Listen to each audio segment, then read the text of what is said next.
Well, good afternoon, ladies and gentlemen. Well, good morning, actually. It's 11:04 a.m. Here in the sunny Talamancas. I'm Bruce McDonald, and this is the Talamanca Review. It's been a while since I've podcasted, and I guess I just wanted to take a break. And it's weird when you come back, and because you just feel like, I don't know, like you got nothing to say, and like you've never podcasted before. It's very weird how the momentum just sort of chain feeds the Talamanca Review and keeps me topical and daily. But it's nice to take a break once in a while because, just because, nothing really is happening in the world that we haven't already covered.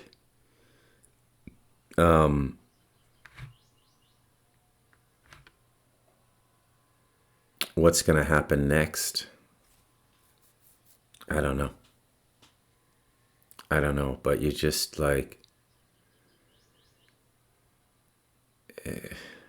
feel it now, really. It's just sort of there, I don't know what it is, but you can feel it. There's just something in what I would call the event stream that hasn't materialized yet in our timeline. But I can feel it. I don't know what it is.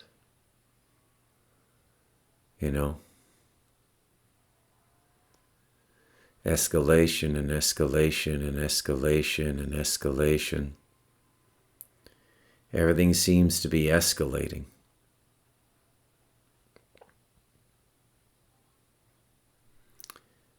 And escalating to what, I do not know.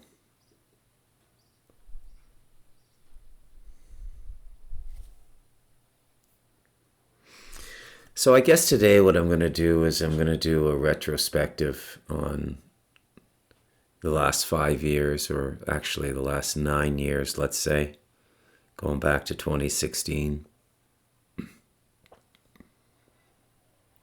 Actually, it would be 10 years because this would have been the time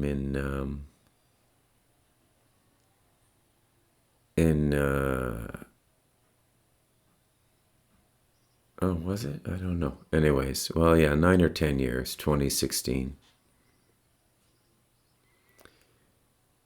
And we're going to look at the whole history of the Trump movement and what I've been saying since 2016, which I'm disturbed to report has proven to be 100% accurate. Okay, so the number one problem with the America First movement, so let's dig into this a little bit, okay? Why was America ripe for an America First movement? Okay, there's the first question. Because in having been given the task of globalizing the world, or prepping the world for global governance, and the American people, the American administrations, they were very much involved in this, very much, right from the beginning. You can almost see it begin right away in the early 90s, when the Soviet Union collapsed. And now, before the Soviet Union collapsed, before glasnost and perestroika, which were two policies that originated in Mikhail Gorbachev's government, and Gorbachev was the Russian leader who led the Union of Soviet Socialist Republics, the USSR, out of its very long and dark history of dictatorship through centralized command.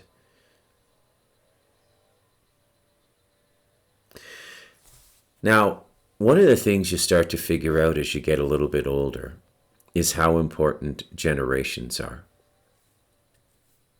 Okay, because once the living memory of something is gone, meaning that there are people alive who lived through it, once the living memory of something is gone, it doesn't really exist anymore.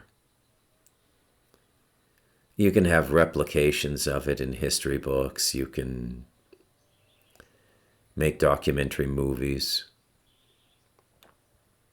You know, you can do all those things. But they're not really the same. It's the living memory and the ability to speak to that living memory, which defines the generational context within which we live. Okay? Everything else is just a moving picture, a picture show, a stage show. So-and-so did this, and so did this.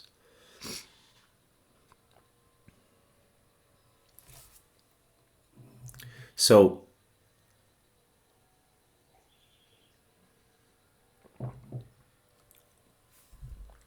having been born in 1966, the first 20, 25 years of my life were lived under the shadow of the Cold War. Now, millennials, Gen Z, and whatever comes after them, because I'm sure there's new generations being named now, but you can't really understand the Cold War. You can hear about it,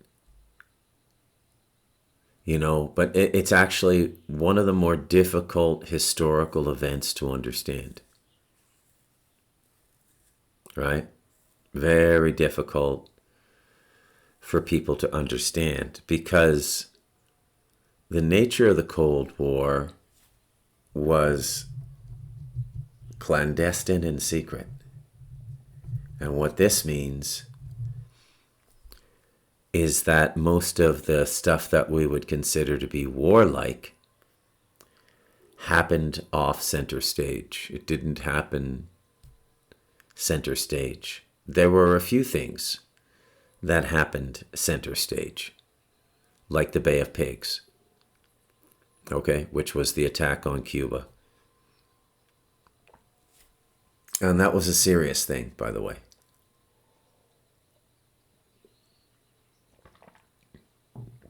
The whole Bay of Pigs situation was a very serious thing.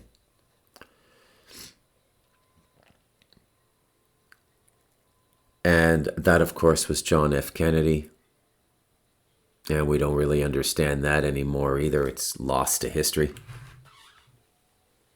Right? But it ties into Kennedy's assassination, his murder. That's what it was. It was a murder.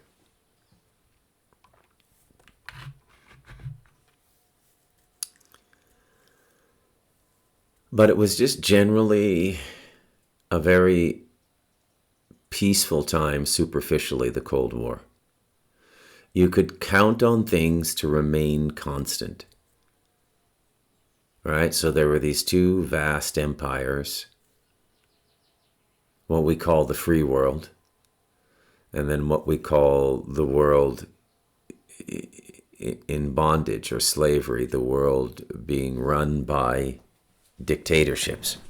And that was the world run by Russia and the Soviet Union. And again, I mean, I'm not trying to be provocative when I say this, but it's very difficult to understand unless you live through it. Because you look at history, you look at the 60s, the 70s, the 80s. All of those decades are demarcated by new styles, new fashions, new fads, new music, new movies, and new entertainment product that came onto the market. So the 70s were the Godfather 1 and 2. You got all the music after Woodstock in the late 60s. You've got this sort of resurgent music, and then you get disco, right? Dance music after all that soulful music of the 60s. And this is the history of the West. It's really kind of measured in marketing trends. I'll bet you a lot of people don't notice that. They don't actually sort of put that together. That the vast bulk of our history is just really marketing trends. It's Madison Avenue. It's Mad Men.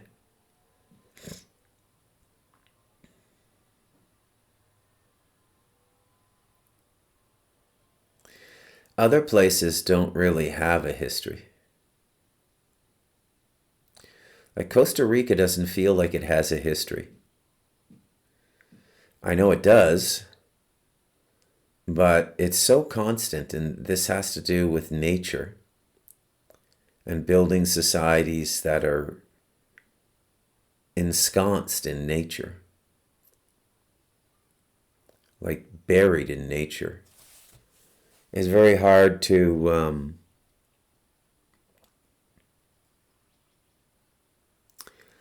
put a history on that. And the history is really your places and your people.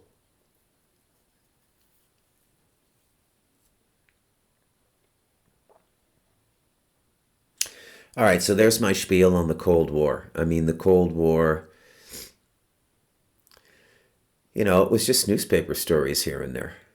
And then the big thing in the Cold War was the Olympics. It was always some kind of a spectacle for the USSR. And they would travel with the most extensive security details. Okay? Like KGB, following all the athletes around. They were basically, the Soviet athletes would come to the free world, and they would bring their athletes, and they would bring their trainers and coaches. And then there would be this huge apparatus of security. Remember, because the whole point of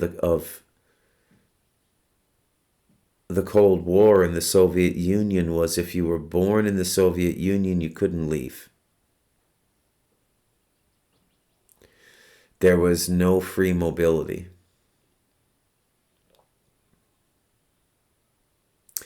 And so when you would have the Olympics, every Olympics, winter or summer, every 4 years, you would get defectors. Okay?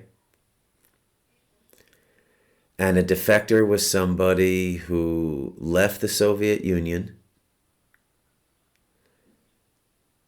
and petitioned for asylum in the West, usually the United States.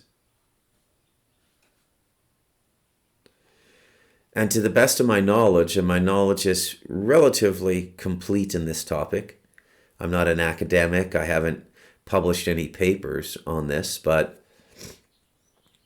as a follower of the news and a general purveyor of information, I would say that it did not go both ways. So there were no British, Canadians, or Americans looking to defect to the Soviet Union. Nobody was going in that direction. Another thing that we used to get all the time is we used to get the news or parts of the news. And I don't know how this happened.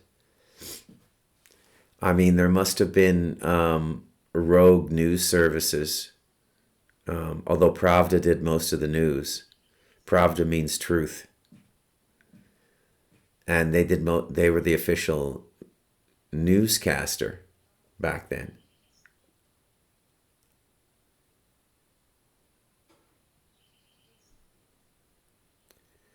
So they did most of the news. But every once in a while, you'd get a clip of something, and they would show it on the Western news.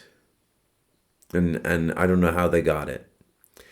But it would be a clip of something like people lined up for 2 or 3 blocks to get toilet paper. Or some really banal thing like that. Something very, very strange like that. Toilet paper. Or shoes. Basics, you know? And then they would show that on the Western news. And they would say, this is what it's like living there. And there was always the attendant propaganda, which was, you know, how blessed you are to live in a nation state that is largely regulated by the free flow of the market. What people want, what people can produce, and how they communicate with each other. And that was the general pitch. Lucky us. And I grew up, like I said, my first 25 years grew up under that reality. It's really only been about like this second half of my life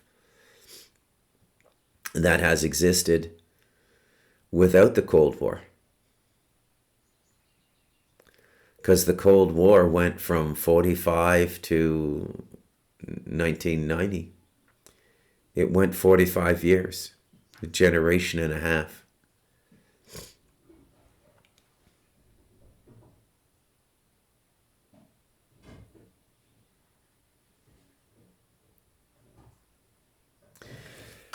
Now,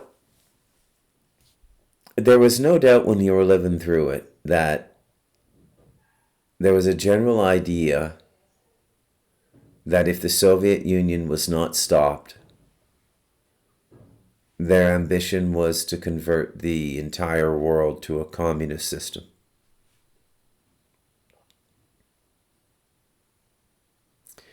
And this is why we had all the satellite wars. This is why it was decided that we'd have to go into Vietnam. And China was there too, and China was already communist.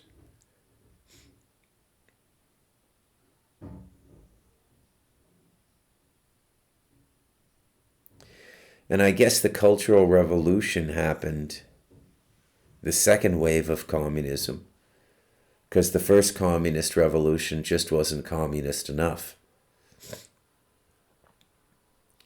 So the second communist revolution, the purpose of a communist revolution, by the way, if you don't know, is to murder the living memory.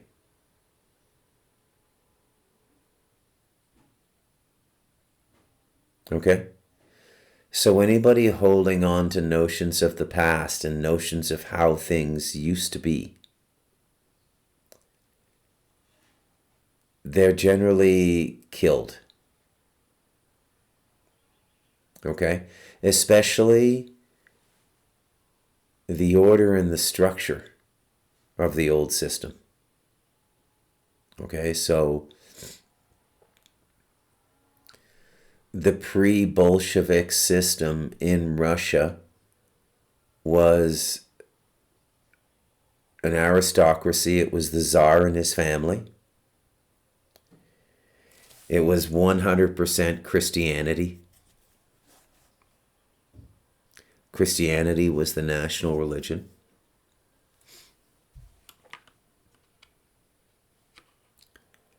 And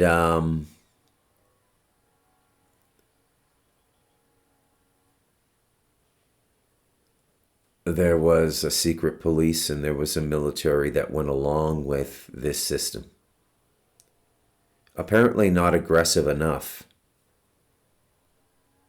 if a communist insurgency could creep up in the midst of them. Now, what did they do? Well, they killed a lot of people, and in very horrible ways. Chinese did that in the Cultural Revolution in the 60s, and the Bolsheviks did that in the Bolshevik Revolution. And they especially decimated the old guard. So all of the Christian Orthodox priests were murdered. All the monks were murdered. All the nuns were murdered. That, by the way, that's going on in Ukraine now. Right? That's going on in Ukraine now. They're attacking the Eastern Orthodox Church. Their excuse is that the Ukrainian church is connected to the Russian church and therefore sets up a natural spy situation. So they have to take out the church.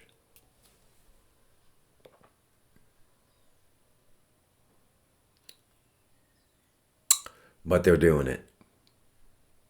And they're doing it fairly strongly now as well.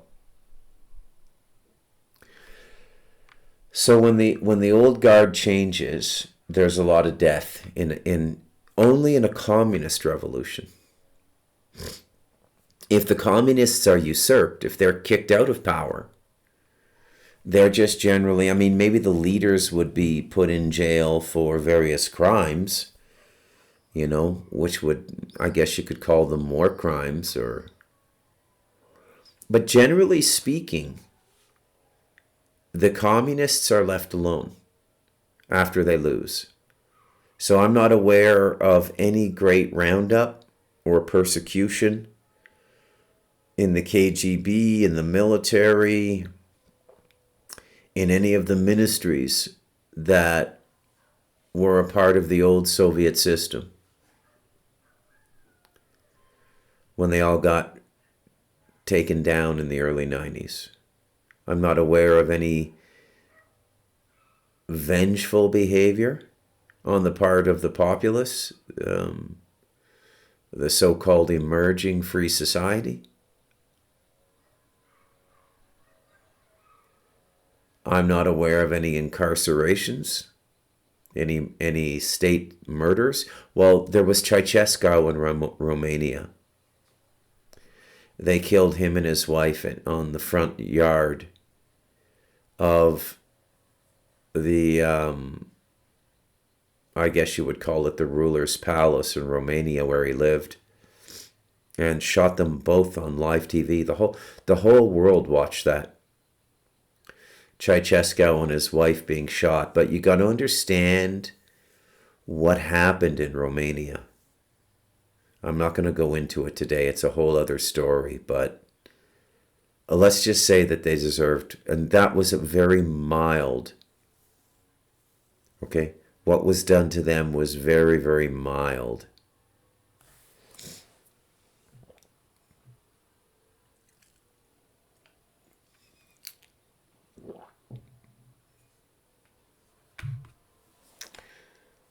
So it's interesting to me, you know, and I feel specifically because of my age, 59, you know, so 91, 2001, 2011, 2021, so like 30 years. My life is almost split right in half between the first half being lived in the Cold War and the second half after the Cold War. In a so-called free world yet here we are back in conflict with Russia, which I find very strange. Yeah, very strange indeed.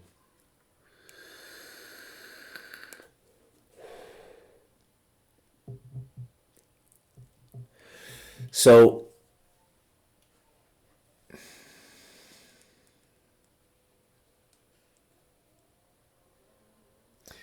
going back to the beginning of the podcast. So we've had almost a decade of Donald Trump now, minus the 4 years of Joe Biden, and even that I find really, really strange. Right? Really, really strange. I mean, it never happens that a president does a term, gets voted out of office, and then the following term gets voted back in. I don't think it's ever happened in U.S. history. And as far as I'm concerned, it's all the evidence I need that they were rigging the elections. That Joe Biden was a rigged election.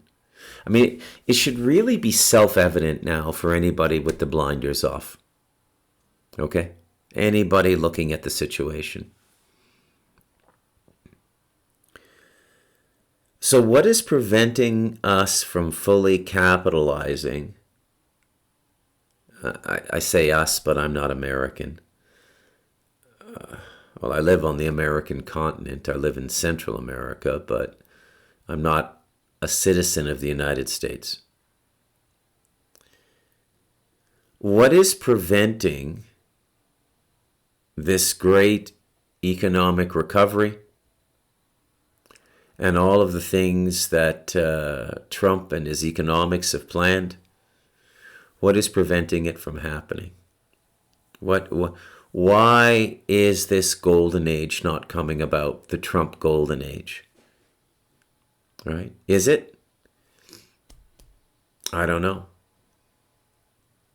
I don't know if it is or it isn't, but people don't seem to feel like it is. Right? At all.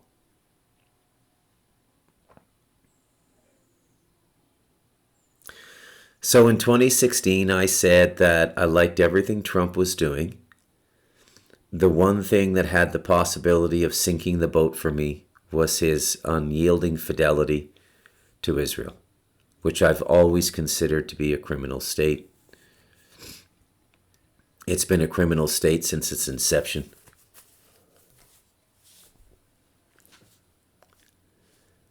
You know, founded on murder. Sustained by murder. You know.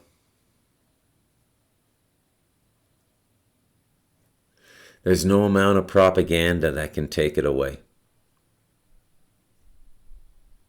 None. And now we're looking at this MAGA movement, and it's being cleaved in half. And you've got very prominent Jewish American voices talking about this being their conservative movement.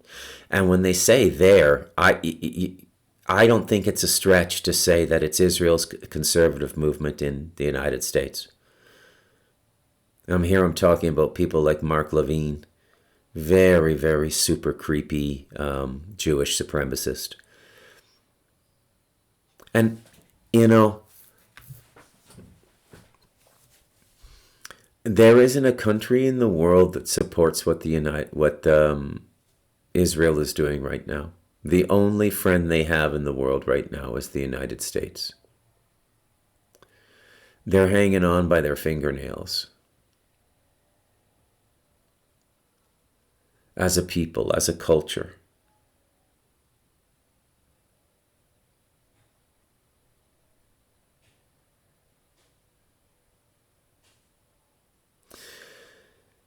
And I have to wonder aloud,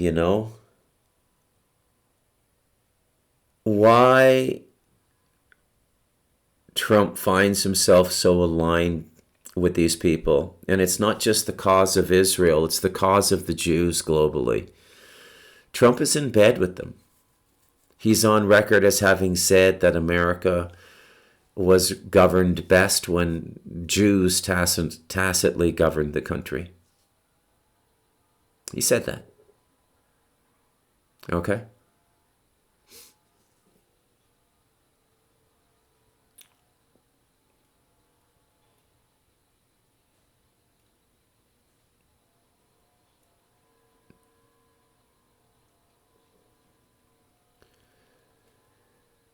There's no real way to get out of this situation now. It's literally going to end up getting the United States attacked. There's absolutely no principle involved here. There is no Christian faction in the world other than American evangelicism and its Schofield Bible, which aids and abets Zionism. In fact, 9 out of 10 Zionists are not Jews. They're Christians. And this creation is largely the result of various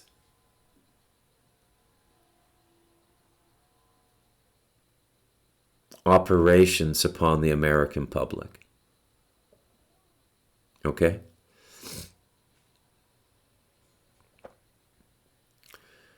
A lot of the religions that have been begun are really created by Masons. This is well known. Jehovah's Witnesses are one. The Mormons are a Masonic invention. Diabolical religion, the Mormon religion. I mean, all religion really is pretty diabolical when you look at it. Catholic Church is diabolical. The Anglican Church is diabolical. Presbyterian Church is diabolical. The Methodists are diabolical. They're all diabolical. And I don't think they were ever meant to exist.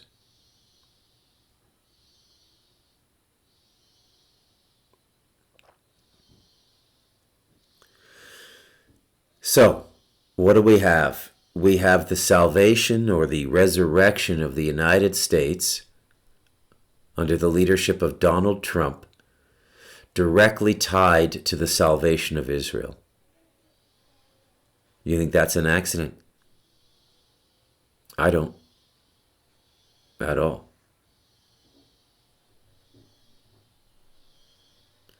I think this kind of stuff is planned well in advance. Decades.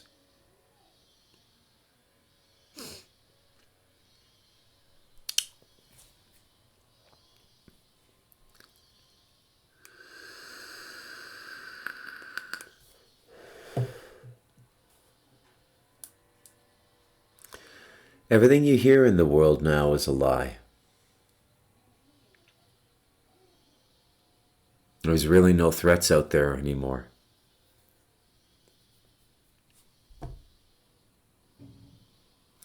Everything is just sort of waiting to happen, if you will.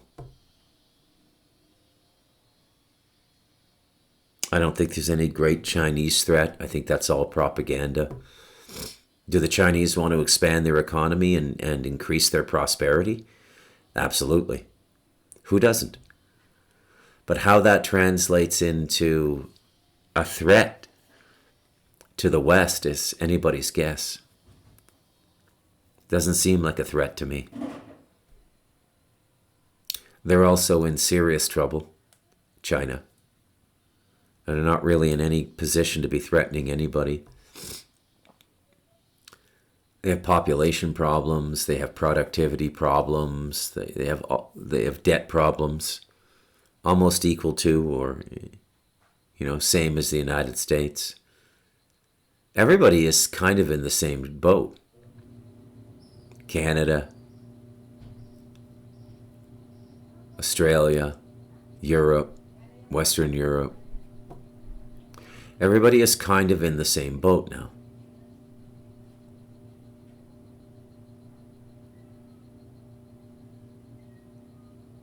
Begging the question, who's all this debt owed to? And why can't it just be canceled out? Right? If I owe you $10 and you owe me $8, I technically only owe you $2. But the way the international system works is you have to go to the formality of paying me the $8 through an intermediary channel. That intermediary channel takes its percentage of the debt as a handling fee. And then I have to pay you the $10. And then it's all settled by a middling party in the Bank of International Settlements and the way this whole global system functions. So we don't really trade amongst ourselves anymore. We trade through the agency of international banks.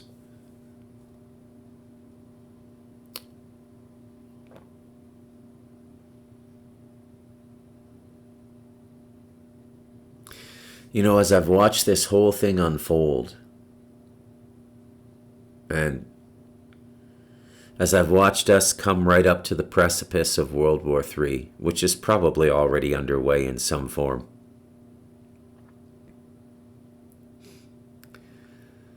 I can't help but notice that everything that's going on is going on for money.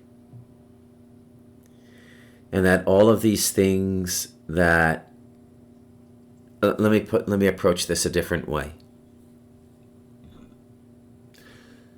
There isn't a party out there in this debate,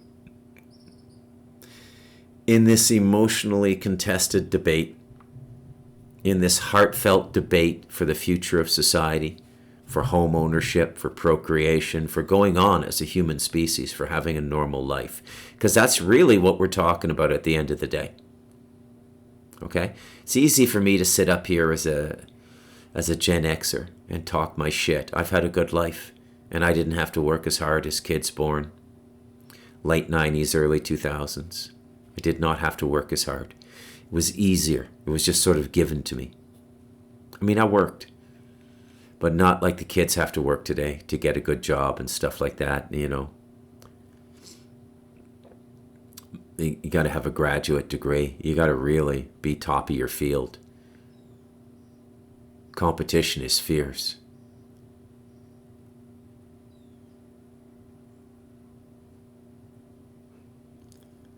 But really what people are fighting for is the right to exist.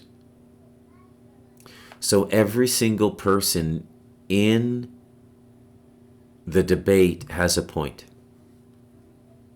And this is why I personally find the whole thing so disturbing.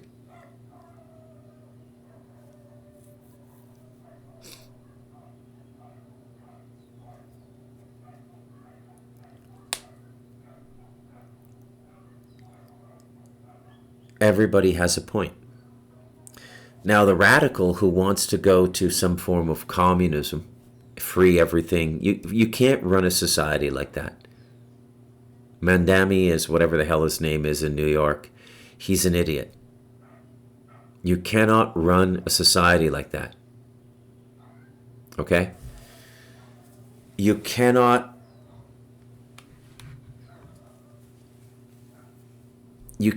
take away from people the necessity of survival. Survival is really what defines your total character, including your spiritual character. Is your survival.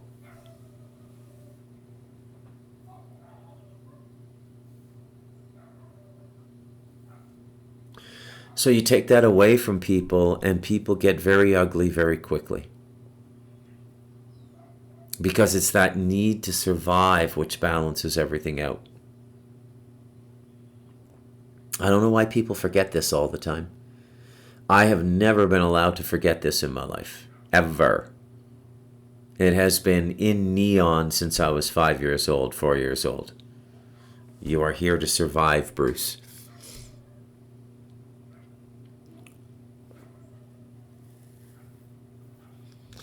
But at the same time, the people who gravitate toward that way of thinking, like Mamdani, whatever the hell his name is, I really don't care if I pronounce it right or wrong.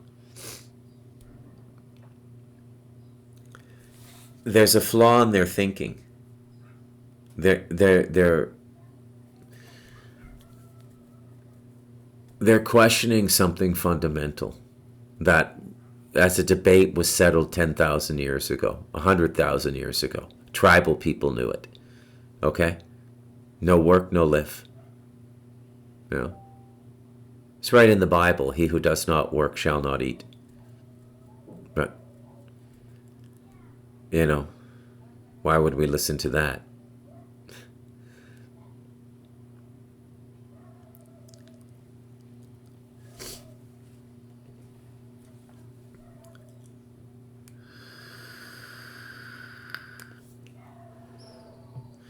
Now, for my money, the problem is and always has been money. There is no way a government should have allowed Jeff Bezos to create Amazon. The Amazon should have been broken up 10 years ago. It's too big a company. Okay? It's too dangerous to the rest of the mercantile world.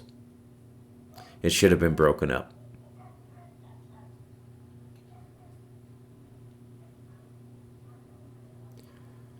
A lot of these other giant industries should have been broken up.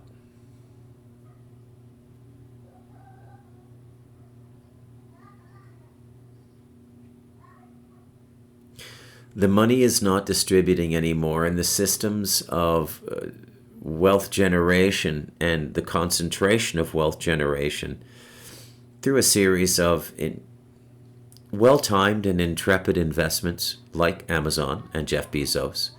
And let's be honest, sheer blind luck. Or, if you want to be more cynical, something more of a controlled outcome. And here I'm talking about the lockdowns and the pandemic. So you need something. I think Amazon doubled its profits during the pandemic. So everything seems to be working in the direction of a few groups of people.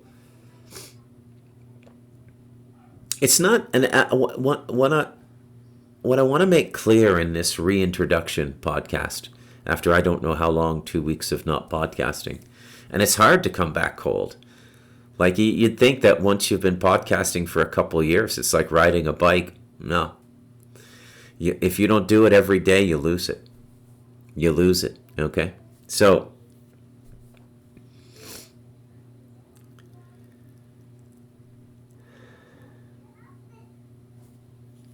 for my money, it's the money.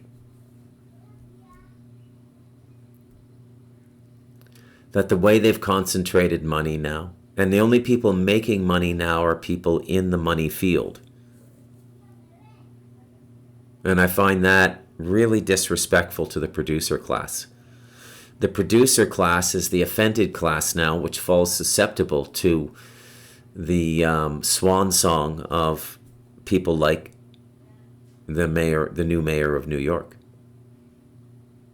Okay? And they have and the reason people are attracted to that guy is they see what I'm telling you. They see the outrageous abuses of the money system. Okay? We should have stepped in and controlled these markets years ago. It's from the moment the Cold War, and here I'm going to try and tie together the whole podcast if I can still do that. But the thing that we didn't do before the end of the Cold War, when the Soviet Union was still around, we did not let the world see the ugly side of capitalism. That didn't really start until after the Cold War was over. And then it really got ugly. And it got ugly. It began with free trade. Free trade is regionalism. Regionalism is what they do in large Soviet systems. So the Union of Soviet Socialist Republics, USSR, was an economic region. And as we watched that go for 45 years, from 1945 to 1990, it terrified us in the West. We saw those regions suffer.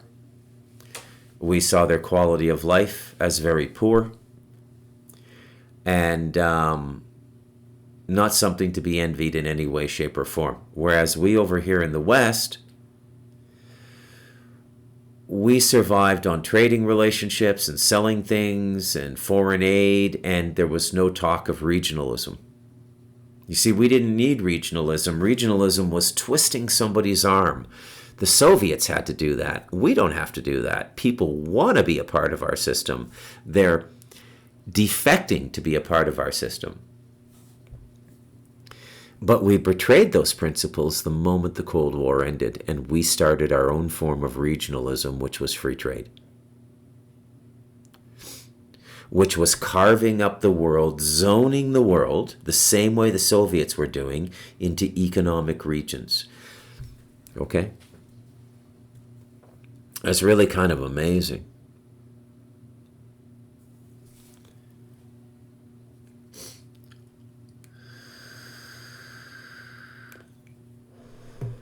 Really kind of amazing indeed. But here we are now, some 33, 34 years later, after the end of the Cold War. Right? And it's interesting to consider the plight of the Jews. Because the Jews begin at the same time the Cold War begins. I mean, you can say officially Israel is recognized in 1948, but they had the country in 47 with the Nakba. They took it by blood, murdered everybody in their way, innocent women and children. Murdered them all. Okay? I'm not going to pass judgment on that.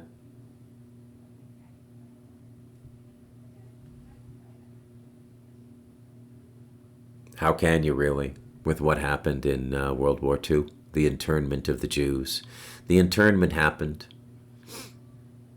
right? The mass starvation happened in the concentration camps. Not 6 million people, obviously, but about at least 250,000 people starved or died of typhus, whatever the disease was back then. And so Israel begins at the exact same time as the Cold War. Okay?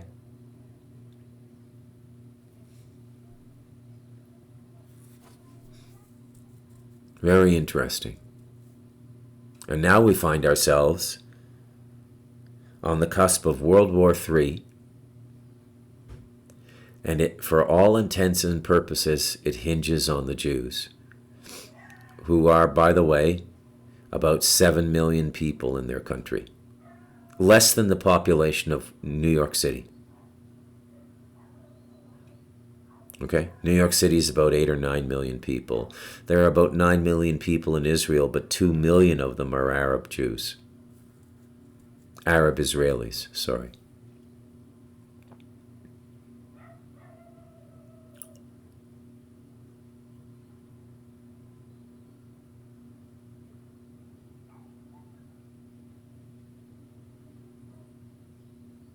So there you go. And you have to wonder, with the dividend of the Cold War, and this is something that I think about a lot now. I don't mean I wake up every morning and it's on my mind, but I mean, every once in a while, like every few weeks or so, I'll be walking around and this one topic will pass through the transom of my mind. And that idea is, was the West ever meant to lead the world? Because we've done a horrible job at it. We were given the world at the end of the Cold War. Literally, we were given the world. No more competition from the Soviet Union. China hadn't even begun to develop yet economically. Nothing to worry about over there 30 years ago, 33 years ago in the early 90s. When I was over there, by the way, as well, I was in Taiwan. And you could see the early formation of everything. You could see the early formation of the world that was to come. China developing under the special economic zones that Deng Xiaoping created. And the West, from the moment we won the Cold War, we just became worse and worse and worse and worse. More and more and more and more corrupt. All of these fossils like Nancy Pelosi and Chuck Schumer, they all extend into the same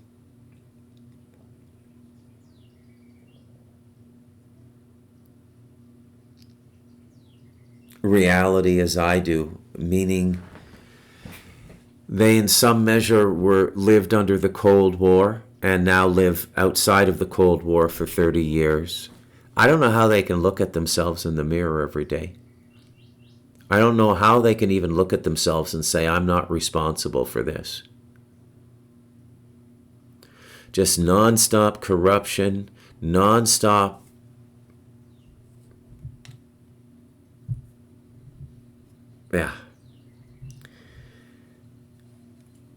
Anyways, I think I'm going to call this podcast Splashdown, because I'm splashing down again into the podcasting world. I'll try to stay regular now. I'm Bruce McDonald, and this has been the Telemanker Review.